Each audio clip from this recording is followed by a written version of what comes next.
جب راستے بہت زیادہ ہو جائیں تو ان میں سے کسی ایک راستے کا انتخاب کرنا یہ بڑا کٹھن، بڑا مشکل ہوتا ہے، اور اس پر بھی مشکل اور بڑھ جاتی ہے جب ہر راستے پر لکھا ہو کہ یہ سیدھا راستہ ہے، لکھا ہوا سب پر ہے کہ سیدھا راستہ ہے، لیکن وہ سیدھا راستہ نہیں ہے۔ اس میں سے ایک راستہ ہے جو سیدھا ہے، باقی ٹیڑھے راستے ہیں۔ اس میں سے ایک کا انتخاب جو کیا جائے گا، تو انتخاب کرنے میں بڑی ذہانت، عقل مندی اور دیانتداری کے ساتھ ساتھ اللہ اور اس کے رسول کے بتائے ہوئے ان اصول کے مطابق جب ہم چلیں گے تو اللہ تبارک و تعالیٰ یقینی طور پر ہمیں سیدھا راستہ عطا فرما دے گا۔ پہلی امتیں گزری، یہ امت بھی موجود ہے۔ اب اس میں تین قسم کے گروہ بنے، تین قسم کے گروہ جن کا ہم نے گزشتہ عرض کیا جمعۃ المبارک پر۔ ایک تھے مفرطین، ایک تھے دوسرے تھے مقصرین، اور تیسرے تھے معتدلین۔ تین قسم کے گروہ۔ ایک گروہ وہ جو حد سے آگے بڑھ گئے، اور دوسری قسم کے گروہ وہ تھے جنہوں نے کوتاہی کرنا شروع کر دی، اور تیسرے قسم کا گروہ وہ تھا جو میانہ روی پر قائم رہے، نہ حد سے بڑھے نہ کوئی کوتاہی انہوں نے کی۔ یہ تین قسم کے طبقے بن گئے، گروہ بن گئے۔ تو سب سے پہلا جنہوں نے حد سے تجاوز کیا، جنہوں نے اللہ تبارک و تعالیٰ کی حدود کو پامال کیا، یہ یہود و نصارہ، کہ جنہوں نے یہودیوں نے حضرت عزیر علیہ السلام کو خدا کہنا شروع کر دیا، نصرانیوں نے عیسیٰ علیہ السلام کو خدا کہنا شروع کر دیا، خدا کا بیٹا کہنا شروع کر دیا، حد سے تجاوز کیا۔ اللہ تعالیٰ نے کہیں اس کے بارے میں کوئی آیت نہیں اتاری تھی جس کے اندر یہ فرمایا ہو کہ ان کو بھی خدا کہو، یا یہ میرے شریک ہیں، یہ میرے برابر والے ہیں۔ حالانکہ وہ تو فرما رہا ہے ازل سے کہ کوئی بھی میرا شریک اور برابری کرنے والا نہیں ہے، وہ وحدہ لا شریک ہے۔ لیکن انہوں نے حد سے تجاوز کیا، ان اللہ کے نیک بندوں کو انہوں نے اللہ کا شریک بنا لیا۔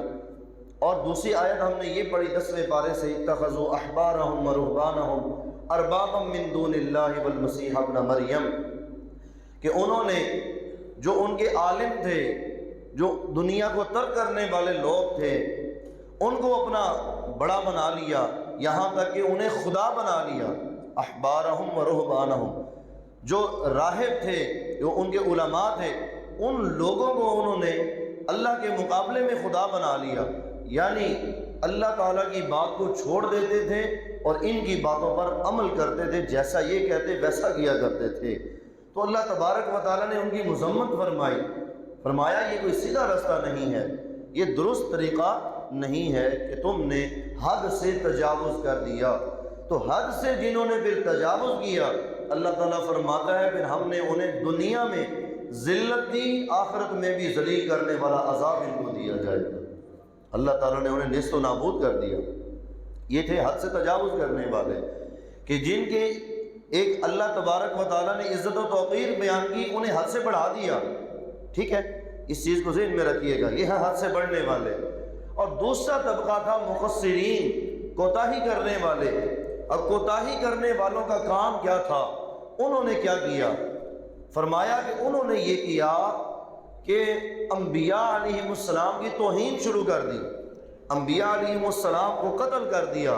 بنی اسرائیل والوں نے کئی نبیوں کو شہید کر دیا، ان کو جو معجزات دیے ان کی توہین کر دی۔ اس طرح انہوں نے کوتاہیاں کی۔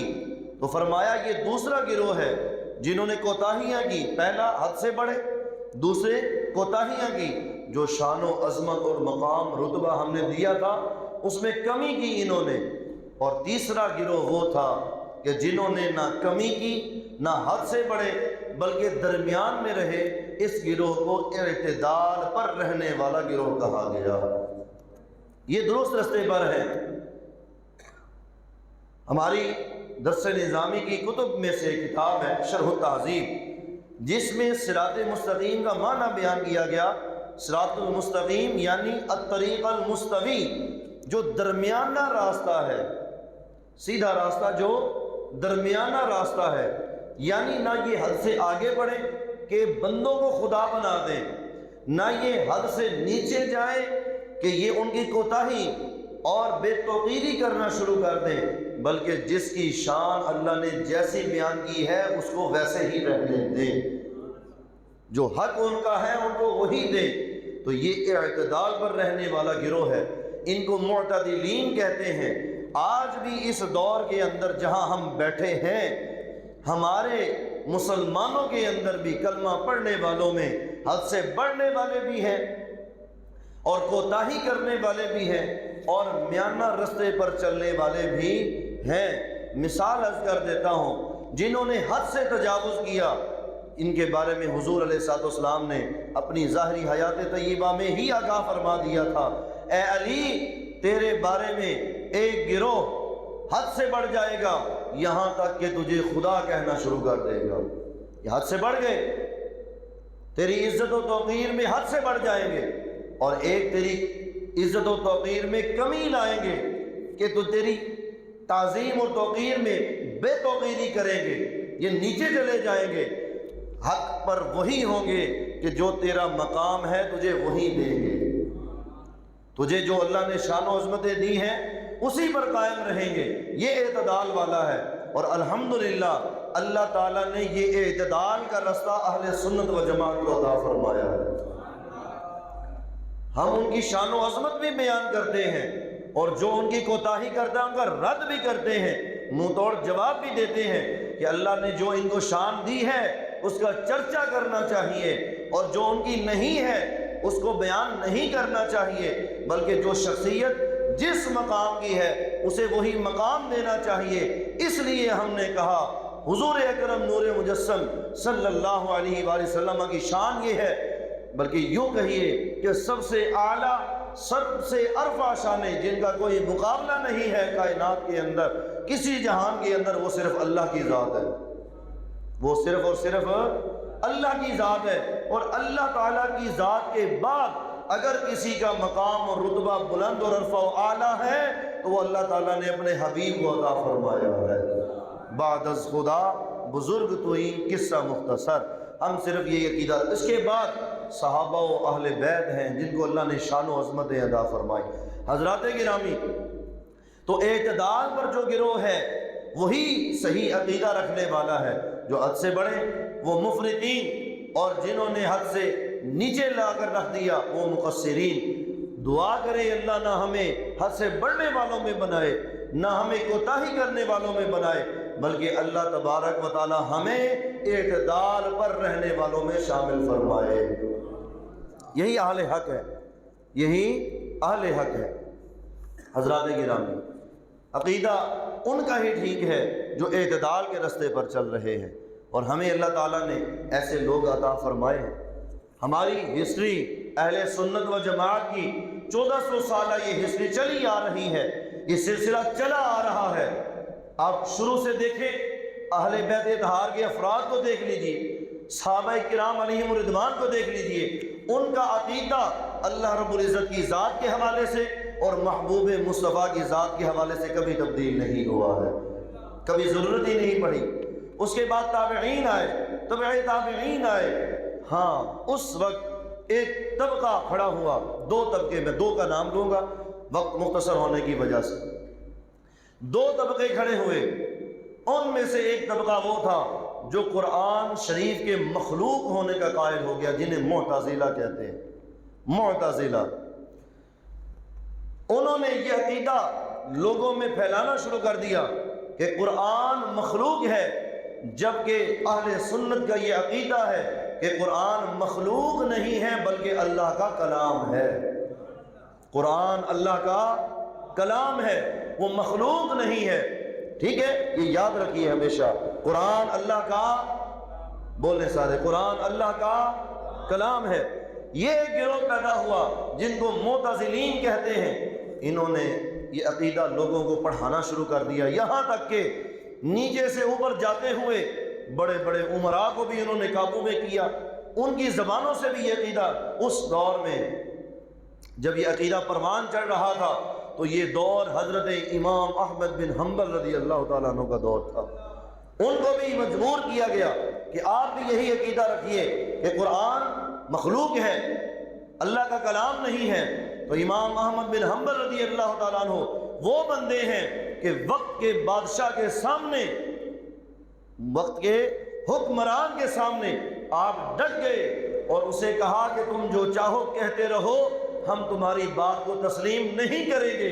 حقیقت یہی ہے، شریعت یہی ہے، رسول کا فرمان یہی ہے کہ قرآن اللہ کا کلام ہے، مخلوق۔ یہ عقیدہ ہے، یہ کیا ہے؟ عقیدہ ہے۔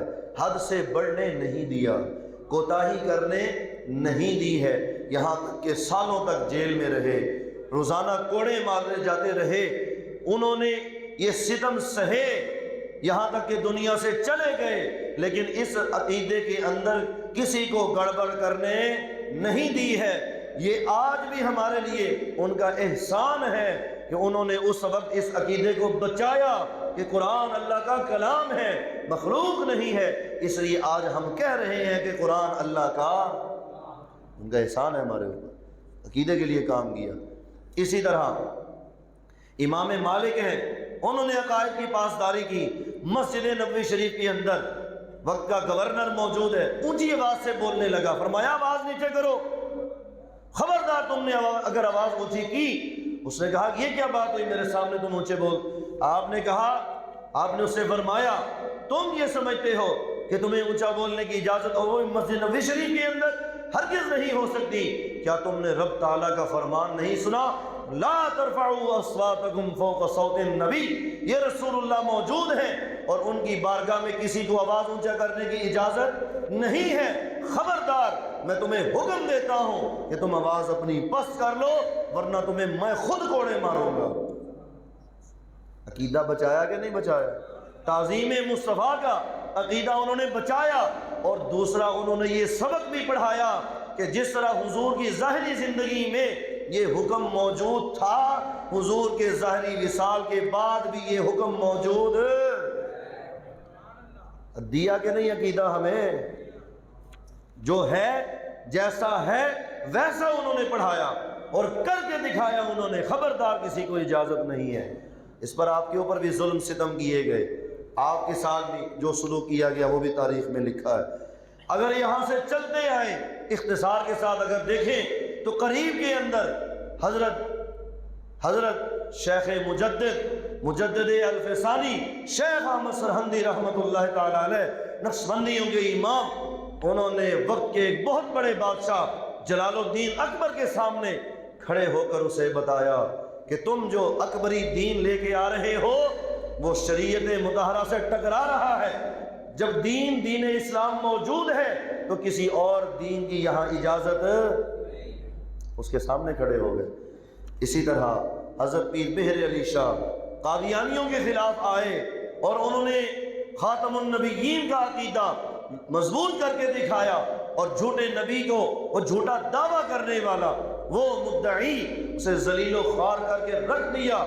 دور حاضر میں بھی بڑے بڑے اللہ نے نیک بندے عطا کیے جنہوں نے ان عقائد کی پاسداری کی۔ حضرات گرامی، ہماری ایک لمبی لسٹ ہے، ہمارا ایک دور ہے، ہماری ایک تاریخ ہے جو یہ ہمیں بتاتی ہے کہ ہمارے بڑوں نے ہر دور میں عقائد اہل سنت کی پاسداری فرمائی ہے۔ نہ وہ مفرطین میں شامل ہوئے، نہ وہ مقصرین میں شامل ہوئے، بلکہ جو مفرطین اور مقصرین، حد سے بڑھنے والے اور حد سے نیچے آ جانے والے جو تھے، ان کا ہمیشہ رد کیا، چاہے انہوں نے سزائیں بھگتی، انہوں نے تکلیفیں برداشت کی، لیکن انہوں نے کبھی بھی عقیدے پر کمپرومائز، یاد رکھ لیں اس کو، عقیدے پر کمپرومائز نہیں کیا۔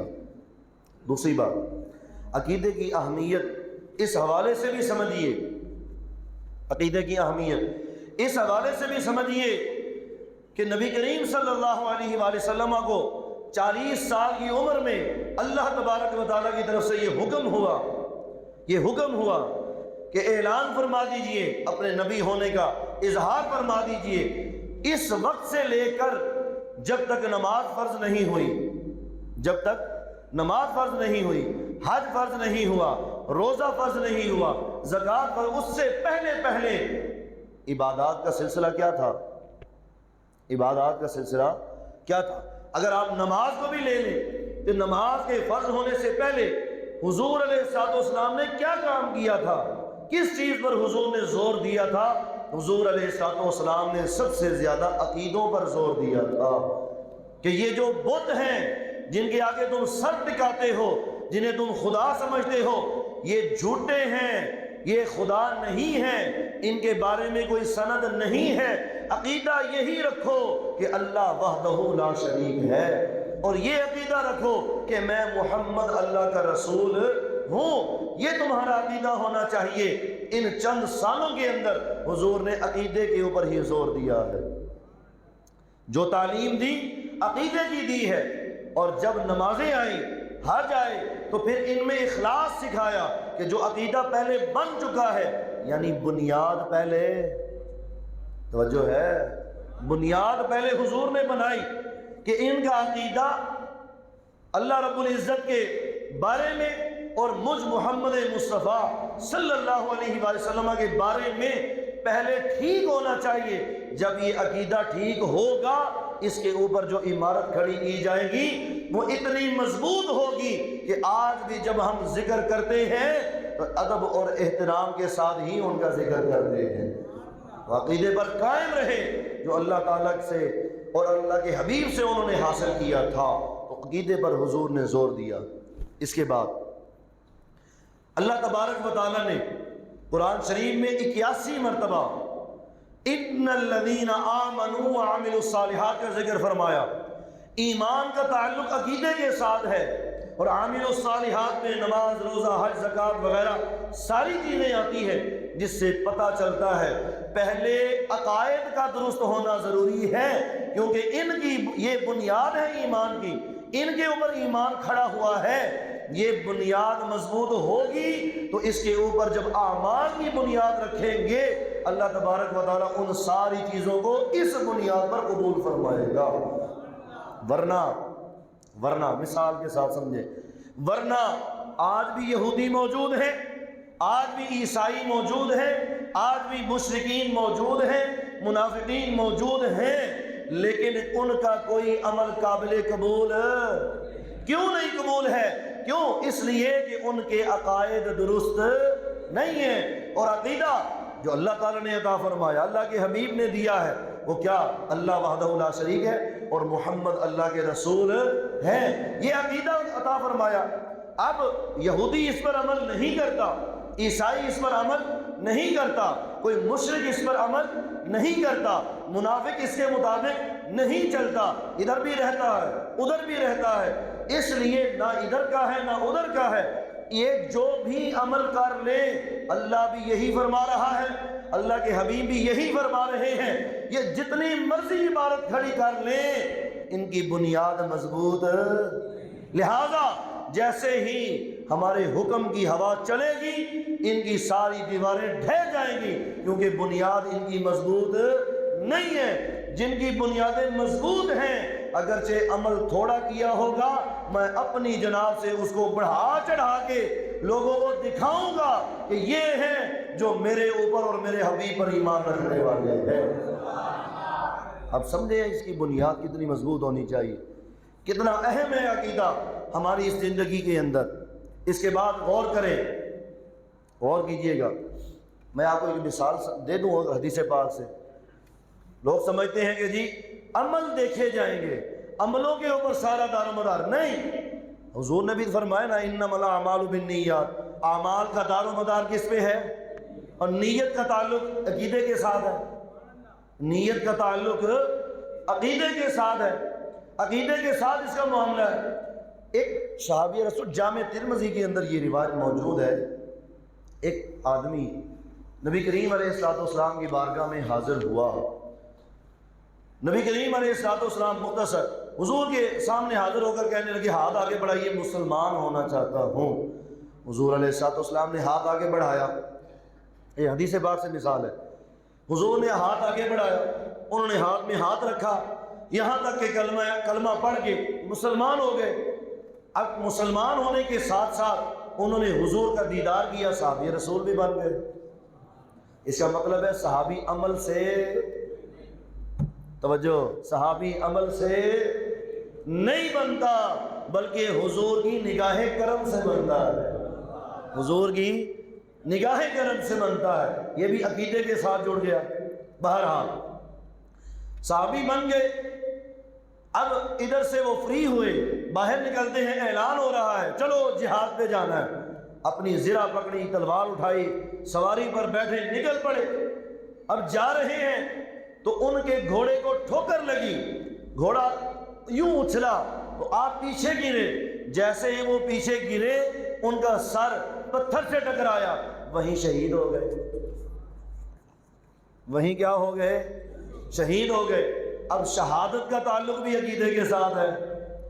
اللہ پر ایمان رکھنے والا، رسول اللہ پر ایمان رکھنے والا، قرآن شریف کے اوپر ایمان رکھنے والا، جب ان ساری چیزوں کا مجموعہ اس کے ایمان میں، سینے میں داخل ہو گیا، اب جب وہ نکلا، اگرچہ ابھی تک کوئی عمل، انہوں نے کوئی عمل نہیں کیا، نہ ابھی ان کے اوپر کوئی نماز فرض ہوئی، کچھ بھی انہوں نے نہیں کیا، صرف یہ کہ کلمہ پڑھا، مسلمان ہوئے، جہاد پر جا رہے تھے، جہاد کا اعلان سنا، جہاد پر جا رہے ہیں۔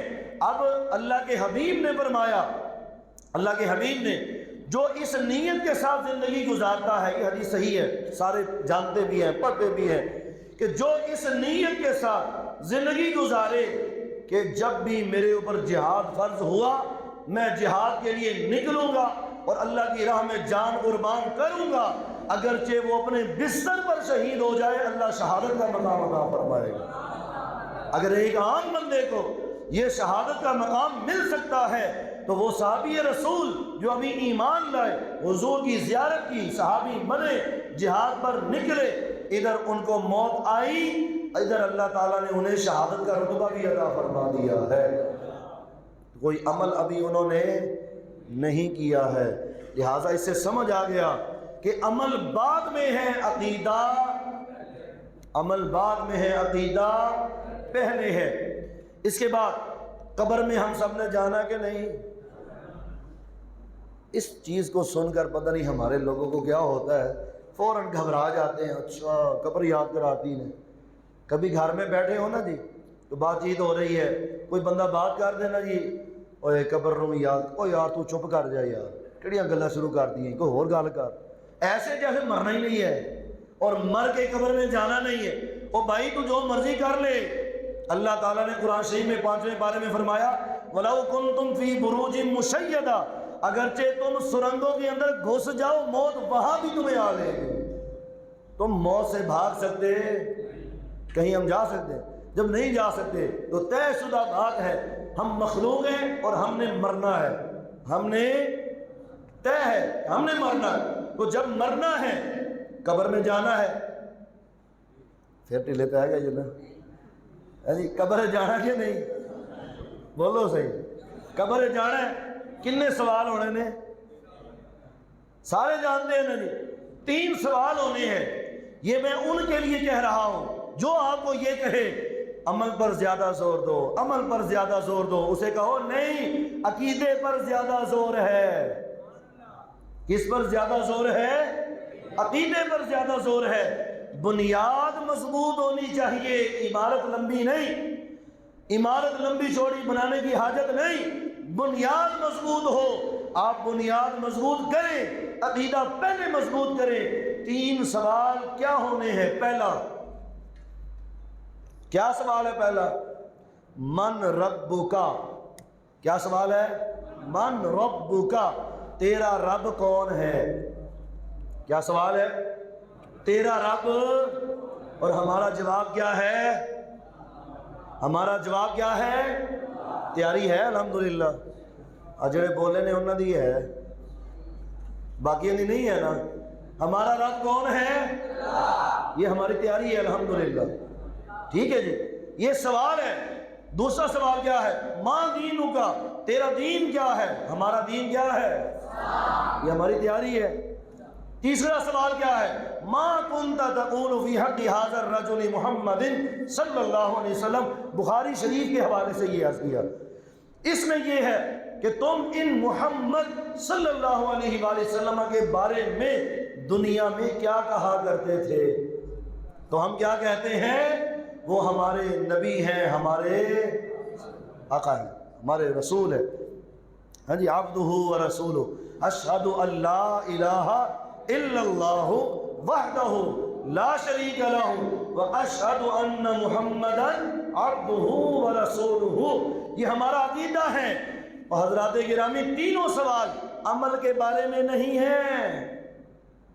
تم نے نماز پڑھی تھی، یہ نہیں پوچھا جائے گا۔ حج کیا، نہیں پوچھا جائے گا۔ زکوٰۃ دی، نہیں پوچھا جائے گا۔ قبر کے حوالے سے کہہ رہا ہوں، حشر میں پوچھا جائے گا، وہ الگ عدالت لگنی ہے، وہ الگ معاملہ ہے۔ یہ قبر کے بارے میں ہے کہ قبر کے اندر رب کے بارے میں پوچھا جا رہا ہے، دین کے بارے میں پوچھا جا رہا ہے، اور رسول اللہ صلی اللہ علیہ وآلہ وسلم کی ذات کے حوالے سے پوچھا جا رہا ہے، اور تینوں چیزوں کا تعلق عقیدے کے ساتھ ہے۔ تینوں کا تعلق عقیدے کے ساتھ ہے۔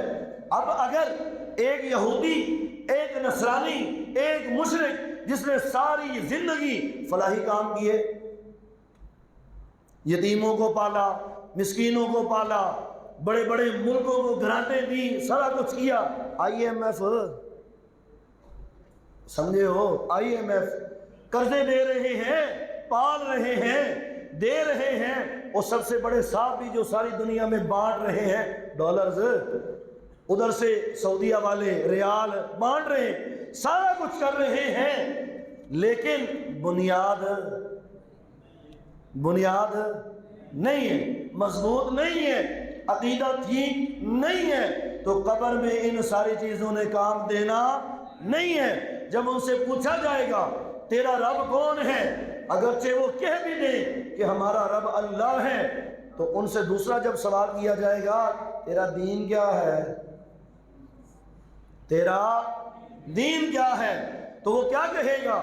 میں یہودی ہوں، میں عیسائی ہوں، میں مشرک ہوں، میں منافق، یہی کہے گا جو دنیا میں کہتا تھا وہاں وہی کہے گا، یا دوسرا حال جو حدیث کے مطابق یہ ہوگا، وہ کہے گا کہ لوگ کہا کرتے تھے مجھے پتہ نہیں ہے، میں بھول گیا ہوں۔ جب بھولا گیا، جب بھولا ختم، کہانی ختم اس کی، دوسرے سوال پر ہی ختم۔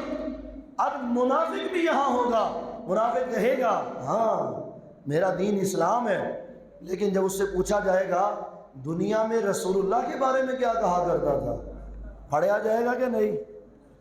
تو تینوں چیزوں کا تعلق عقیدے کے ساتھ ہے۔ عقیدہ آپ کا آج اچھا ہے تو سمجھ لیجئے کل جب آپ نے قبر میں جانا ہے تو آپ کا جواب اللہ کے بارے میں بھی درست ہوگا، دین کے بارے میں بھی درست ہوگا، اور خصوصی طور پر محمد الرسول اللہ کے بارے میں بھی درست ہوگا، تو کامیابی ہوگی۔ اس کے بعد تو حضور نے فرمایا تمہاری قبر جنت کے باغوں میں سے یا باغ ہوگی یا جہنم کے گڑھوں میں سے کوئی گڑھا ہوگا۔ اب جہنم کے گڑھوں میں سے جو گڑھا بن جائے یا جنت کے باغوں میں سے باغ بن جائے، ان کا بننا بندے کے عقیدے پر ہے، ان کا بننا بندے کے عقیدے پر ہے۔ ایک مثال۔ دوسری یہ پوچھا جائے اس کے بعد آخرت میں اگر کوئی بندہ عملی طور پر کمزور ہے، عملی طور پر کمزور ہے، لیکن اس کا ایمان ٹھیک ہے، عقائد ٹھیک ہے، اللہ تعالیٰ اس کی کمزوریوں سے درگزر فرمائے گا، اور عقیدے کی بنیاد پر اللہ تعالیٰ اسے جنت میں داخلہ بھی عطا فرما دے گا۔ یہ اس کے اوپر بھی دلائل موجود ہے، وقت نہیں ہے، اس لیے حضرات گرامی اس بات کو ہمیشہ ذہن میں ڈال لیں اور رکھ لیں کہ جب عقیدہ ہمارا ٹھیک ہے اور مضبوط ہے، اللہ تعالیٰ دنیا میں بھی کامیابی دے گا، قبر میں بھی اور حشر میں بھی کامیابی عطا فرمائے گا۔ یہ قرآن شریف سے ایک اور حوالہ آپ کے سامنے رکھ ضروری ہے، پانی دیجیے۔ ایک اور چیز آپ نے سنا ہوگا کہ حضرت موسیٰ علیہ السلام نے جادوگروں کا مقابلہ کیا تھا، سنتے ہیں نا جی سارے، جادوگروں کا آپ نے مقابلہ کیا تھا۔ فرعون نے حضرت موسیٰ علیہ السلام سے کہا کہ میں آپ کے مقابلے میں بندے اکٹھے کرتا ہوں جو آپ کا آگے مقابلہ کریں گے، کیونکہ میں سمجھتا ہوں کہ آپ جادوگر ہیں، معاذ اللہ ثم معاذ اللہ۔ تو اس نے بندے جمع کیے، بڑے بڑے جادوگر جمع کیے۔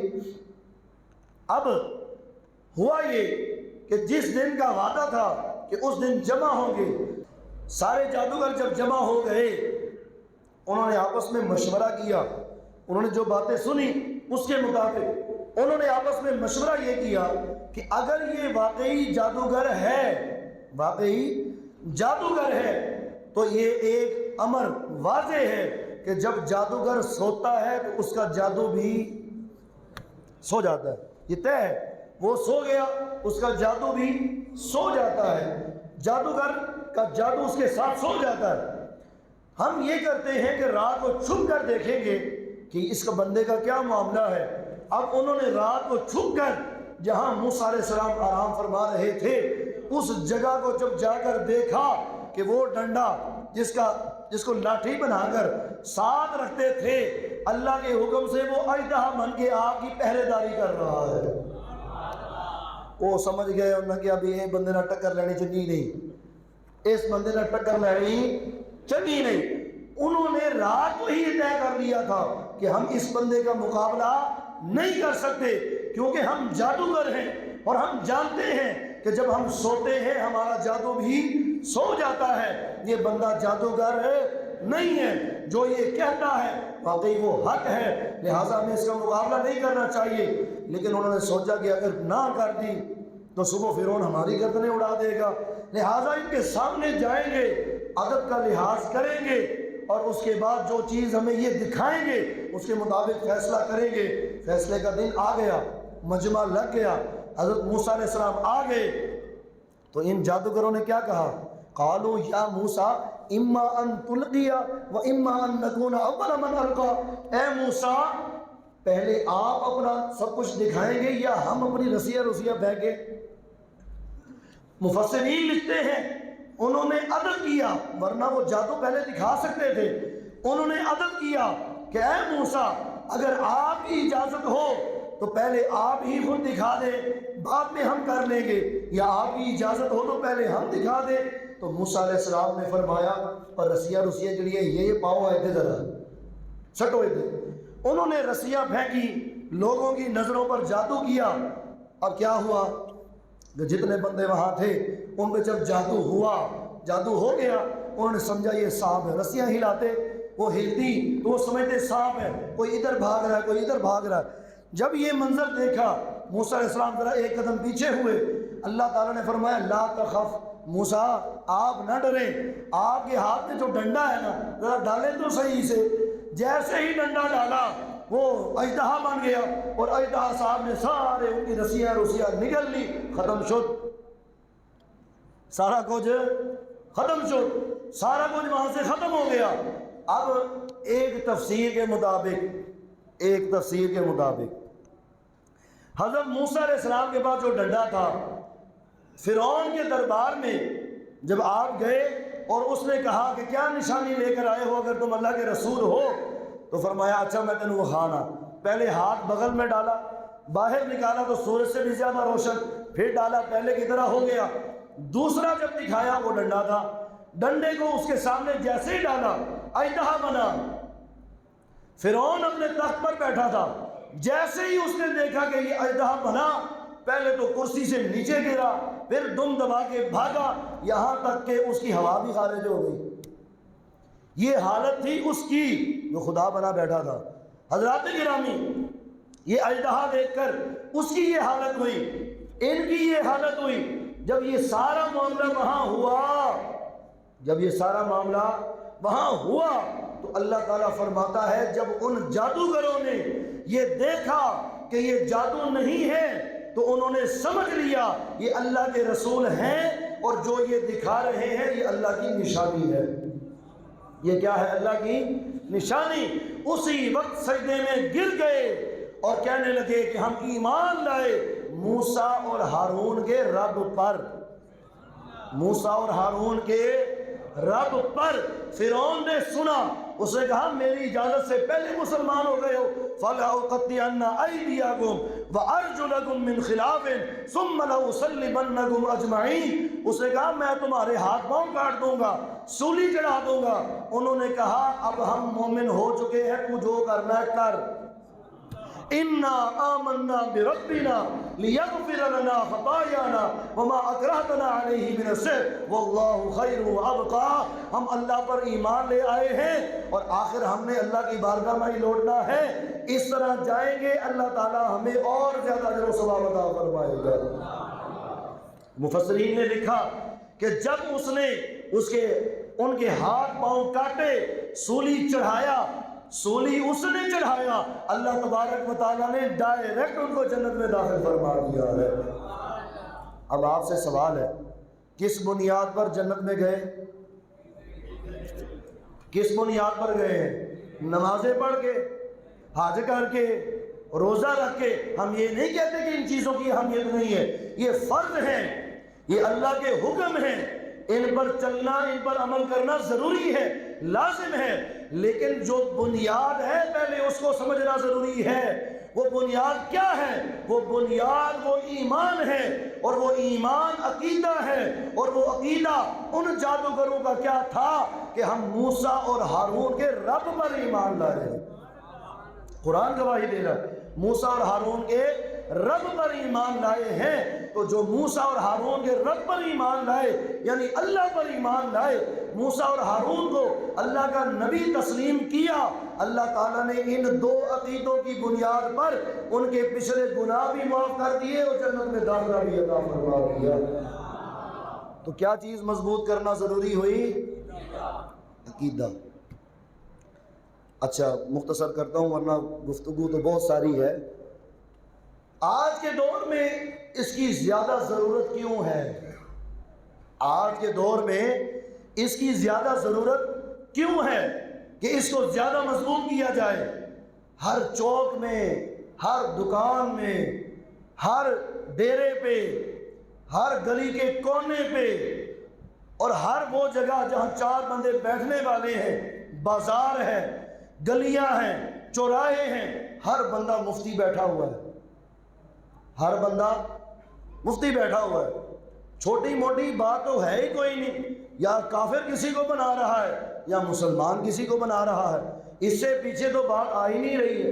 اور اس پر ترا یہ سوشل میڈیا، جہاں سے بھی آپ جا کے دیکھیں. ہمارے پاس شاہ صاحب قبلہ آئے، انہوں نے بھی یہی بات کہی ہے کہ جس بندے کا ایمان 1.5 منٹ کے کلپ کو سننے کے بعد بدل گیا ہے، عقیدے کو جو بدل گیا، جو نسلوں سے اہل سنت کے طریقے پر چل رہا تھا، 1.5 منٹ کا کلپ دیکھا، نہ آگے نہ پیچھے، نہ کسی کتاب میں، نہ کسی عالم سے پوچھا، بلکہ 1.5 منٹ اس کا کلپ دیکھا، لو جی ہے تو ٹھیک کے اندر ساڑھے مولوی شروع تو ہی غلط کے اندر آ رہے ہیں. یعنی 1400 سال سے سلسلہ بسلسلہ ایک عقیدہ چلا آ رہا ہے، ایک طریقہ چلا آ رہا ہے، وہ 1.5 منٹ کے اس کلپ کے مقابلے میں کچھ بھی نہیں ہے. جس کی حالت یہ ہے، اب آپ اس سے اندازہ لگائیں کہ عقیدے کی اہمیت کتنی بڑھ گئی، ہمیں زیادہ سیکھنا کیوں ضروری ہے. حضرات گرامی، آج کل حالت یہ ہو گئی ہے کہ بندے عقیدے سے زیادہ عقیدت کے پیچھے جاتے ہیں.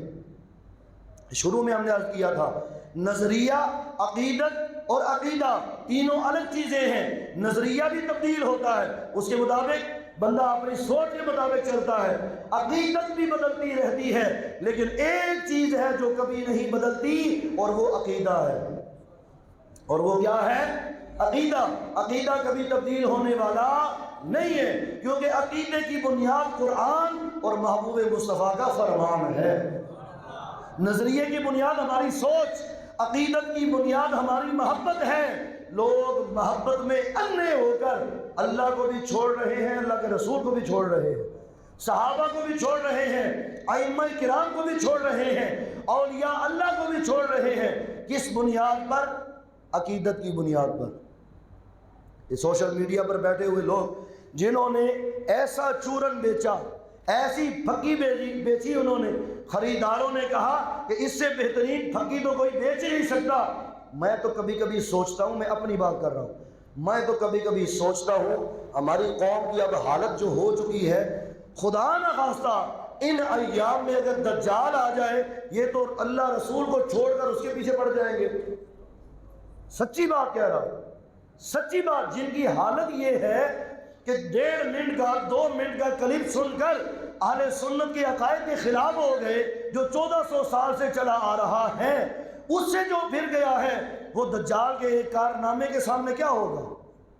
جب دجال اس کے سامنے آ کر ایک مردے کو زندہ کرے گا، بنجر زمین کو ہرا بھرا کر دے گا، حکم دے گا بادل آ کے بارش برسا دیں گے، اس کے سامنے یہ کیا ہوگا؟ وہ ایک بابا مدینہ شریف سے دروازے سے باہر نکل رہا تھا جس کی چھوٹی سی ویڈیو وائرل ہوئی تھی 3 4 5 سیکنڈ کی، لوگوں نے کہا اس کو دیکھ کر صحابہ کا دور یاد آ گیا، بندے پیچھے پڑ گئے، وہ بلوچستان میں سے نکلا، وہ بابا ایسے سن رہے جیسے کبھی آپ نے سنا ہی نہیں ہوگا، ہماری قوم کی حالت دیکھیں، بطور قوم ہماری حالت سنیں، اور یہ میں کوئی اپنی طرف سے نہیں کہہ رہا، سارا موجود ہے، دیکھیں اس کو کیا کیا، اس کو ڈھونڈا، پتہ کیا، لوگ جا کے دم کروا رہے ہیں، لوگ جا کے پھوکا مارو سامنے۔ اچھا بعد میں تحقیق کرنے پر پتہ چلا اسے قرآن پڑھنا نہیں آتا، قرآن تک جسے پڑھنا نہیں آتا، ہوا کیا کہ سوشل میڈیا پر وائرل ہو گیا، مشہور ہو گیا، ہر طرف اس کو اس کے حلیے کو صرف دیکھ کر، کس کو؟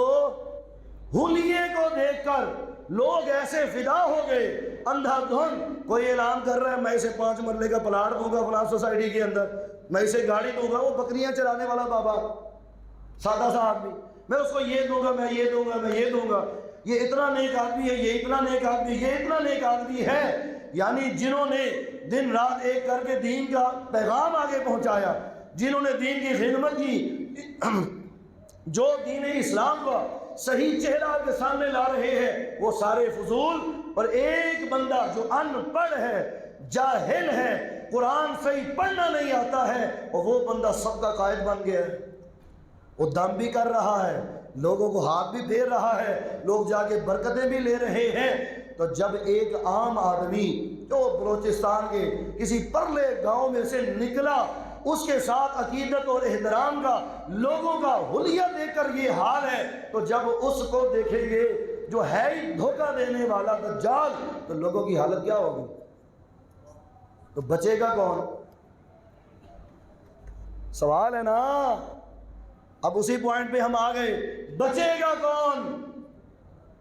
بولیں، جواب دیں، کون؟ صرف وہی بچ سکتا ہے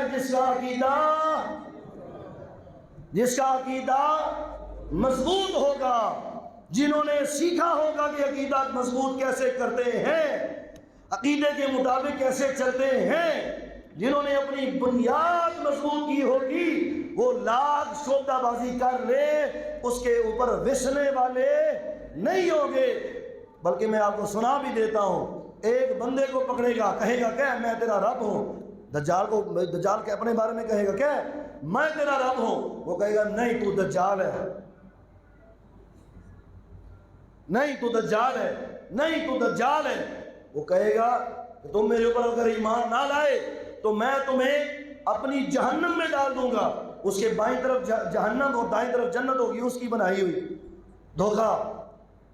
تو رسول اللہ صلی اللہ علیہ وآلہ وسلم نے فرمایا کہ جب وہ اس کو اپنی جہنم میں داخل کرے گا، میرے آقا علیہ السلام نے فرمایا پریشان نہ ہونا، اس کی ظاہری طور پر نظر آنے والی جہنم تیرے لیے جنت ہے، اس کی ظاہری طور پر نظر آنے والی جہنم تیرے لیے جنت ہے، اور جو اس کے کہنے پہ اس کی جنت میں جائیں گے، ظاہری جنت ہے، حقیقت میں جہنم ہے۔ جب وہ اس کو مارے گا، جب وہ اس کو مارے گا، 2 ٹکڑے کر دے گا، ٹھیک ہے، مار دیا اس نے 2 ٹکڑے، یہ حضور علیہ السلام کی حدیث ہے، 2 ٹکڑے کر دے گا باقیوں کو دکھانے کے لیے۔ اب اس بڑے سے بڑی شعبدہ بازی اور ہو سکتی ہے کہ 2 ٹکڑے کروائے گا، اور حضور فرماتے ہیں 2 ٹکڑے کروانے کے بعد سارے لوگوں کے سامنے اسے کہے گا پھر جڑ جا، زندہ ہو جا، جڑ جا، اور ساڑھے رنگے سوشل میڈیا والے انہوں ویکھ کے ادھر کر کے بھائی سارا کچھ یہ ہے، وہ زندہ ہو جائے گا، وہ اس کو جوڑے گا، زندہ کرے گا، وہ زندہ ہو جائے گا۔ جیسے ہی وہ زندہ ہوگا کہے گا ہن کہ میں تیرا رب ہاں، وہ آگے سے ہنسے گا، حضور فرماتے ہیں وہ مسکرائے گا، وہ کہے گا تو ہنستا کیوں ہے؟ کہتا ہوں تو میرے پکا یقین ہو گیا تو ہی دجال ہے۔ وہ کہا تمہیں اتنا یقین کیوں ہے؟ وہ کہے گا اس لیے کہ تیری ان ساری کرتوتوں کے بارے میں رسول اللہ پہلے فرما گئے ہیں۔ اے بٹتے پیا کام، یہ کون سیکھے؟ جڑا سیکھے گا کہے گا، جس کی بنیاد مضبوط ہے وہی کہے گا۔ تو جو پلپلے ہیں، بلبلے کی طرح ہیں، ادھر ہو گئے کبھی بھارت ہوگا کہ ادھر ہو گئے، ادھر ہو گئے، ادھر ہو گئے، اس لیے کوئی بات۔ آج کل تو ویسے بھی چرب زبان بڑے موجود ہیں، زبان جن کو چلانی آتی ہے، لوگوں کو قابو کرنا آتا ہے، بتھیرے ہیں۔ جو ایک لمحے میں قابو میں آ جائیں وہ تو شکار ہو گئے۔ اپنے ایمان کی تو خود حفاظت کریں۔ ان کو چاہیے کہ غور اس بات پر کریں کہ 1450 سال سے ایک جماعت جو ایک رستے پر، جو رسول اللہ کا رستہ ہے، جو صحابہ کا رستہ ہے، جو اہل بیت کا رستہ ہے، جو اولیاء اللہ کا رستہ ہے، جو علماء امت کا رستہ ہے، 1450 سال سے جس پر چلے آ رہے ہیں، جن عقائد پر مضبوطی سے کھڑے ہیں، نہ انہوں نے کبھی رسول اللہ کی خلاف ورزی کی عقائد میں، نہ کبھی صحابہ کے خلاف گئے، نہ اہل بیت کے خلاف گئے، نہ اولیاء اللہ کے خلاف گئے، نہ امت کے بڑے علماء کے خلاف گئے، بلکہ اسی ڈگر پر چلتے رہے جس پر وہ چلتے رہے۔ کیا بات ہے کہ آج لوگ ان کو کہتے ہیں برا، ان کو کہتے ہیں غلط، اور جو سال پہلے پیدا ہوئے یا 10 سال پہلے پیدا ہوئے ہیں، جن کی جماعتیں 150 سال پہلے رجسٹرڈ ہوئی ہیں، جنہوں نے اپنی جماعتوں کے نام باقاعدہ حکومتوں سے منظور کروا کے رکھوائے ہیں، یہ بہتر ہو گئے اور 1400 سال والے غلط ہو گئے۔ اس کا مطلب یہ ہے تسی وس گئے ہو، تسی مگر لگ گئے ہو، تسی ویکھیا ہی نہیں سجے کھبے کی گل کی سی۔ حقیقت کیا ہے؟ یہ بالکل ایسے ہی ہے جیسے دجال نے وہ سب کچھ کیا ہے۔ جب حقیقت آپ کے سامنے کھلے گی پھر افسوس کرنے کے سوا کچھ نہیں ہوگا۔ آج لے ان کی پناہ، آج مدد مانگ ان سے، کل نہ مانیں گے قیامت میں اگر مان گیا۔ کل جب شان ظاہر ہوگی اور عقائد کی بنیاد پر لوگوں کو اللہ سے معافیہ ملتا بندہ دیکھے گا تو کہے گا ہائے افسوس میں انہاں دے نال کیوں نہیں کھلوتا۔ اس دن افسوس کرنے سے کوئی فائدہ نہیں ہوگا۔ آج خیر کر لیں، آج سمجھ لیں اس چیز کو کہ ہمیں عقائد اہل سنت کے مطابق چلنا ہے۔ چلیں گے ہم عقائد اہل سنت پر چلیں گے، ہمیں کسی دوسرے عقیدے کی ضرورت، ہم اس رستے پر چلیں گے جس پر محمد مصطفیٰ چلے ہیں، ہم اس رستے پر چلیں گے جس پر صحابہ و تابعین چلے ہیں، ہم اس رستے پر چلیں گے جس پر اہل بیت اطہار چلے ہیں، ہم اس رستے پر چلیں گے جس میں اولیاء اللہ چلے ہیں، ہم اس رستے پر چلیں گے جس پر علماء صحیح العقیدہ علماء سنی علماء چلتے ہیں انشاءاللہ۔ اللہ کریم اسی پر ہمیں چلنا نصیب کرے، اسی پر ہمیں موت نصیب کرے، اور کل قیامت کے دن اللہ تعالیٰ انہی کے زمرے میں ہمیں جمع فرمائے۔ وما علینا الا البلاغ المبین۔